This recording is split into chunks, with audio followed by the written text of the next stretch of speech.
Hey everyone, welcome to Tenian's Corner. I'm Jesse, and anyone who's been watching my channel will probably know by now that I love B movies. I have a strong appetite for schlock films. Anything that has an exploitative element to it, I'm totally down for. And in this video, I wanted to look back at a series of B action movies that were released in the 80s and were produced by Canon Films. And if you're like me and you like campy movies, you'll probably know Canon Films. They were a studio company that went out of business in the 90s, but they really leaned into the appetite for B movies in the 80s and produced such films as the live action Masters of the Universe, which I have a soft spot for. I must admit, it's a guilty pleasure movie for me. They also produced the American Ninja movies and the ill fated Superman 4. One of their biggest hits was Cobra with Sylvester Stallone. But what I'm going to focus on today is their Ninja Trilogy, which started a ninja craze in the 80s and also launched the career of actor and martial arts master Sho Kosugi. The trilogy comprises Enter the Ninja, Revenge of the Ninja, and Ninja 3, The Domination. Oh boy, things get really weird in that one. The Ninja Trilogy achieved cult status through embracing its B-movie elements and also for its over-the-top fight choreography. Alright, so let's start with the first in the series, Enter the Ninja, which comes from a story conceived by Mike Stone, who is a karate master and champion, and he had the idea in his head to make an action film about ninjutsu. A little bit about Mike Stone. He hung out with both Bruce Lee and Chuck Norris. And you can see the Bruce Lee influence here in the very title, Enter the Ninja, which is definitely a reference to Bruce Lee's Enter the Dragon. Although I wouldn't go so far as to say that Enter the Ninja achieves the same legendary status as Bruce Lee's movies. The plot involves an army vet named Cole who completes his ninja training in Japan and then travels to the Philippines to visit his friend Frank, who is being harassed by a crime lord. So Cole has to use his ninjutsu skills to fight against this crime lord and his hooligans.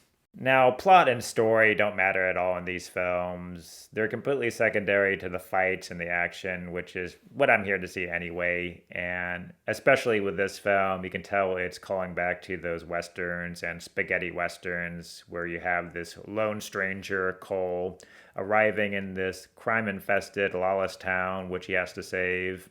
And this town in the Philippines is a lot like Tromaville in The Toxic Avenger. It's full of thugs, lowlives, and freaks and criminals. And I love that about these kinds of B movies. They just put the action within these crazy dystopian scenarios. In the Ninja Trilogy, the opening scenes for me are hands down the best part of the movie. They always open with a bang and just immediately thrust you into this crazy, bizarre world of campy action, and it's completely over the top and wild and wacky, and I just love it. An Italian actor, Franco Nero, plays Cole, who evidently wasn't able to do a Texan accent, so they dubbed over his voice. Cole as a character is pretty dull and flat, and even when he's in action, his fighting style is uninteresting, and he's completely overshadowed by Sho Kosugi. When Cole reunites with his army comrade Frank, he also meets Frank's wife, Marianne, played by Susan George, who was in Sam Peckinpah's movie Straw Dogs. And there is an immediate attraction between Marianne and Cole.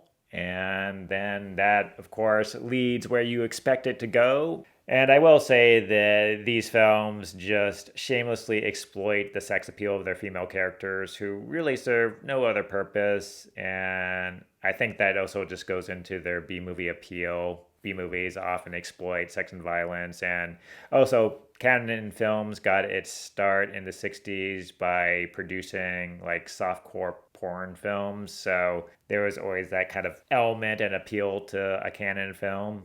Sho Kosugi plays Hasegawa, one of the students at the ninjutsu school that Cole attends.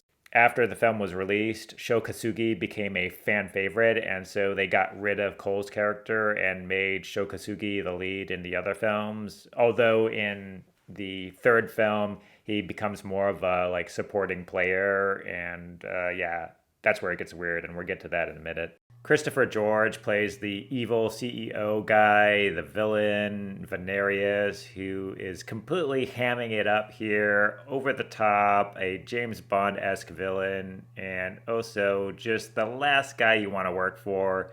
I mean, the way he treats his henchmen. If you make a mistake, you upset him at all, he will kill you before you even see a payday. Another villain in the movie is nicknamed the Hook, who is probably the most cartoonish, over the top character in the movie. He literally has a hook on his hand, which is really the most threatening thing about his character. Otherwise, he's this completely despicable, subservient toady who just like obeys orders or obeys anyone who gives him money to do bad shit. In terms of the action and fight choreography, it has a retro, corny appeal to it. It's by no means convincing. You can tell that the kicks and punches have no weight or impact to them.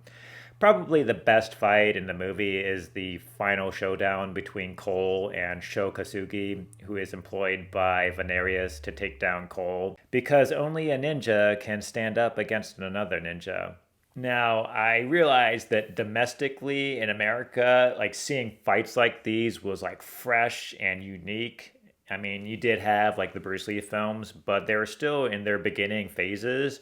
And so I can understand that a film like this coming out, it would have been like awesome for American audiences to see this kind of fight choreography. And this film really needed more Sho Kosugi, who just comes in at the end of the movie, and he does level things up when he's on screen. And understandably, I think it's why they focused on him more in the sequels. Enter the Ninja is my least favorite entry in the Ninja series, mainly due to the uninteresting lead character, although I love all the campy B movie elements like the cartoonish villains and the bad dubbing.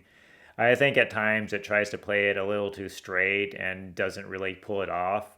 Okay, moving on to the sequel, Revenge of the Ninja, which came out in 1983 and sees the action star Sho Kosugi take the lead role, who also handles the fight choreography. Sho Kosugi plays Cho, a black ninja who comes from a family of ninjas, and he sees his family murdered by ninjas. And so he and his son Kane have to seek refuge in America with the help of his friend Braden, played by Arthur Roberts. Cho opens up a Japanese doll shop only to discover later that his friend Braden, who is also a ninja, is using the shop as a front for his drug operation. And so Cho has to go back to his ninja ways to seek vengeance and justice for his family. First of all, I think the fight choreography is a step up from the first movie. I think Kosugi sells the action well. The fights are still pretty corny. The ninja characters here are so overpowered. They're basically superheroes by this point. I enjoyed all the action scenes. Some of the times the editing is off. Like there's one car chase scene involving Sho Kosugi where he's jumping onto a car, and the wig the stuntman is wearing is so noticeably different from Sho Kosugi's hair that you can tell it's not the same person. Little moments like those are just making you like roll your eyes. Also, a kid is murdered in the first scene. He gets a ninja star in the forehead, and violent scenes like those were edited out in certain cuts and versions of the film. Cho's son Kane, whose name is definitely a reference to the character of Kane in the series Kung Fu, played by David Carradine. That kid is a pretty awesome martial artist, and he is just kicking ass throughout this movie. This film, too, like the rest of the series, is full of Asian stereotypes, which are really cringy to watch. Like, all the Asian characters are stuck in feudal Japan and require a Western American character to guide them into the modern world. The 80s was a time period where you had a lot of those racial stereotypes proliferating, and they're really cringy, and they make these movies like hard to watch at times. For example, one of the characters is this sumo servant played by Professor Tanaka, who was a professional wrestler and actor. He was in films like The Running Man, and the character he plays is completely grotesque and despicable. Just this lascivious, disgusting character who is just one of the most atrocious like Asian stereotypes in the movie. I mean, you do to get dignified Asian characters like Sho Kosugi, but still they're stereotyped in a certain way. Also, just like in the first movie, you have a female character here who is overly sexualized and made into a fetish object and just there to titillate. And in almost every scene, she is either nude or taking off her clothes. There is a little bit of sexual tension between her character and Sho Kosugi, which comes to nothing. I mean, I think my best guess is that at the time they probably weren't comfortable, or the studio wasn't comfortable with having a white female character with an Asian character. But I wish they would have given us something. I mean, have them hook up at least. I found the villain, Braden, just hilarious. That guy's line delivery and his villainous monotone is just gold. The heroin spilled out. Damn it! I was just laughing my ass off. I mean, he couldn't even say that one word convincingly. Of all the films of the series, Revenge of the Ninja is my favorite one. You get some of the best fight choreography in this one, the best action scenes. It also focuses the most on Sho Kosugi's character, which I like, and is also funny as shit and has all the campy stuff going for it. Although my enjoyment is hampered by the undignified racial stereotypes here, which get in the way of it. Okay, so we finally arrive at the third and final installment of the Ninja Trilogy, Ninja 3, The Domination. So where do I begin with this movie? Well, let's start with the plot. A hot American aerobics instructor is possessed by the evil spirit of a dying ninja, which gives her martial arts superpowers, transforming her into a ninja, where she proceeds to take a violent vengeance upon the police officers responsible for the ninja's death. In this third film, Sho Kosugi is sidelined into a supporting character. He basically just has a cameo in this one and plays a completely separate character from his character in the second movie. But he has a cool eye patch in this, and that's really his only distinctive characteristic. Otherwise, his character isn't fleshed out and plays no real significant role in the plot, but that doesn't matter. He just shows up for the fights. And I think it's pretty transparent why they decided to replace his character with a sexy aerobics instructor, which is for the sex appeal. I mean, I think that's how they were selling and marketing this movie. Any semblance of honoring Asian traditions and cultures that you kind of got in the earlier films is like missing here. This movie I would describe as the 80s put into a blender, just complete bubblegum, pop culture, disposable entertainment for consumption. One of the wildest scenes of the movie comes when Christy, the aerobics instructor who is possessed by the evil ninja spirit, has this weird dreamlike encounter with an arcade machine in her apartment. The arcade machine is projecting light from its screen and she's interfacing with the screen. It's like the freaking Matrix. Afterwards, it's like martial arts, ninjutsu is uploaded into her consciousness, her brain, and I know kung fu, and it's like this video game simulation effect, and I just love that stuff. I love those elements in the movie. Also, the editing, just like in the other films, is unintentionally funny and humorous. There's a scene where this car goes flying off a ledge into the water, and the shot is not quite set up or framed to make you understand fully the context of what's happening. So when the car goes flying off the ledge, it's like, oh shit, I guess that's happening. I didn't expect that. Also, again, with the female characters, it's the same here. Christy, and most of her scenes, is scantily clad or nude.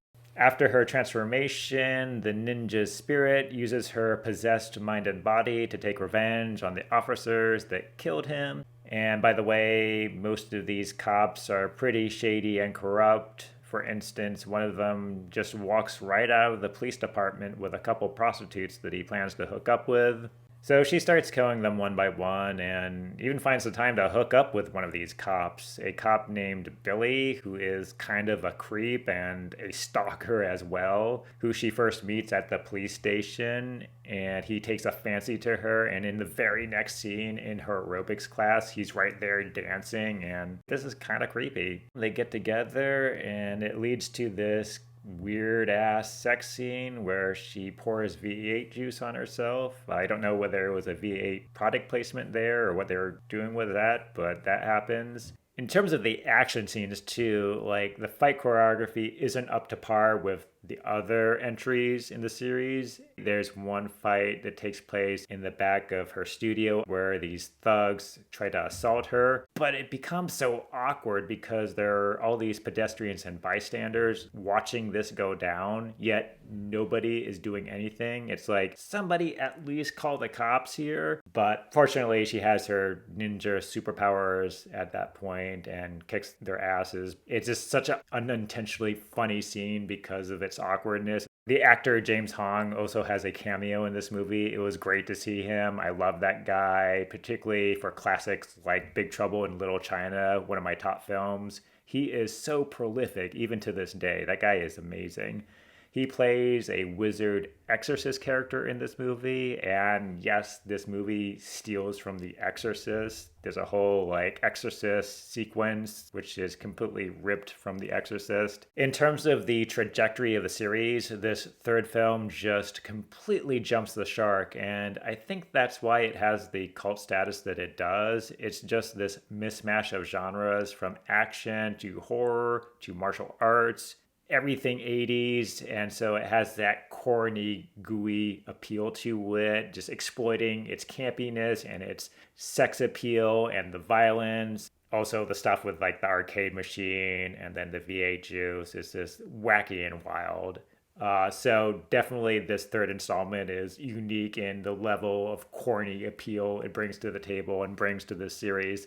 The Ninja Trilogy movies have all the elements that you look for in a B-movie 80s action film. They revel in their lowbrow factor.